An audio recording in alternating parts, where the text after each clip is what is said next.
Good morning. Welcome to morning meeting. So here's what's on my mind right now. I'm thinking about mornings, but more specifically, actually leading into the morning, which would be the night before. So if you're like me, maybe you have a harder time getting to sleep and just settling down and getting to sleep. Now, there could be a lot of reasons why that's happening. There could be medical reasons that's happening. There could be psychological reasons. I mean, there's a lot of reasons why it may be difficult for a person to settle down. I personally was an insomniac for a very long time, and I would not sleep hardly at all. And then I got to a point where I could sleep maybe 5 hours straight, just uninterrupted sleep. And I'm not counting the time in there with the young kids. But I did finally get to a point where I could sleep longer than 5 hours. So there's some things that have helped me that I'm going to share with you. And I think I've shared one of them in the past. I think I've shared the Yoga Nidra thing in the past. So if you haven't looked that up, look up Yoga Nidra. I do that every night, and it helps me to fall into sleep, but it also helps me go back into sleep. So if I wake up, which I do a couple times a night, I can do that and listen to that and then go back to sleep. I also read before bed. So before the Yoga Nidra, I'm reading. And I have a Kindle Oasis. Sometimes I use that. Lately, though, I've been using my phone because that's also where I listen to my Yoga Nidra meditations. And so it's just easier than switching from device to device. I just use the phone to do it. So I'm not one of those people who is like, oh, don't put your phone by your bed. But no, I'm capable of using my phone in the way that I need to use my phone. And I'm trusting that other people are able to do the same thing. And so if a phone is the way that you're going to use it, don't feel guilty about using your phone to do your meditations and to read books before you go to sleep. It's okay to do that. And it's not going to keep you up. So at any rate, that's what I typically do in the evening. But the other thing I do is I love, love, love the smell of lavender.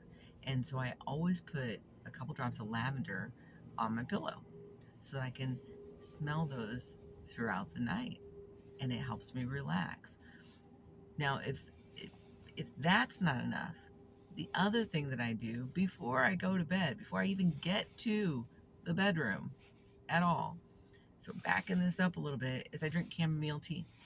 And I usually drink 1 or 2 cups of chamomile before I go to bed. Sometimes I add a little bit of valerian as an herbal pill to take along with that. Also, I can relax and go to bed. So I've got this routine of this is what I do. And backing it further, at the end of the day, I like to watch murder mysteries. I know that might seem like, oh my God, that's disruptive. Well, it depends on the murder mystery. Sometimes there are cozy murder mysteries that I'm watching. Like I've been watching that show Death in Paradise. But I've also started watching Bones again, you know. But anyway, so I have this routine. And so I'll watch an episode or two of something like that. I'll drink my chamomile tea. I might take some valerian if I feel like I'm really needing an extra just thing to help me relax and settle. And this is all before I go to bed. And then I use that lavender, and I said that I read, um, and I read mysteries, so I'm reading a mystery before I go to bed, and then listening to the Yoga Nidra meditation to go to sleep. And that's typically my routine in the evening. Now that's not always been my routine. There's been different parts of that I've used over the years to help myself relax and be able to go to sleep. And certainly when my children were younger, it was difficult. The chamomile and the valerian have been there the most consistently, and then the lavender. Those three things in some combination have been there for many, many years. The Yoga Nidra was more recent in the last couple of years when I learned about that. So those are some ways that I work with my ability to sleep or get um, good rest. Now, there's other things that you could do even before all of that. So exercise obviously is something that can help a person to relax and settle, not too close to bedtime, but that can help. Although doing some stretching before bed, that could be helpful. Now, I'm not a medical doctor, not giving you advice from that perspective. I'm just saying, hey, these are some things that I've been doing for a long time that have helped me and helped me get the rest that I need to get. And hopefully some of this can help you too if sleeping is something that is elusive for you.